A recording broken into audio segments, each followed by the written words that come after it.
আমাদের এবার প্রোগ্রাম করতে হবে, কাজ করতে হবে, ঠিক আছে? এই জন্য সবাই মিলে এটা একটা সাইজন দিতে বা ডিসিশন দিতে হবে। এখন দূর হ্যালো, কি আছে এত এত ঘন ঘন ফোন তো কিছুর জন্য? কারণটা কি? রাখো, একটা মিটিং আছে। আমরা যে পেছনে যে ঢুকতে পারছে ওটা থাকবেই। তাহলে আমি 2 মিনিটের জন্য যাবো, একটু খালি কথা বলে চলে আসবো, আপনারা একটু অপেক্ষা করেন। হ্যাঁ, এই বাড়িতে যখন তো একটু কথা বলি। আচ্ছা, ভাবির সাথে কথা বলে আসেন। ভাই কি কথা কয়, চল আমরা একটু শুনে আসি ভাবির সাথে।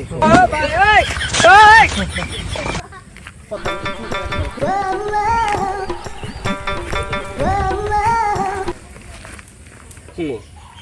হ্যাঁ হ্যাঁ শোনা, তুমি তো বোঝোই, তুমি তো বুদ্ধিমতী না, তুমি শিক্ষিত মেয়ে না, তুমি তো বোঝোই।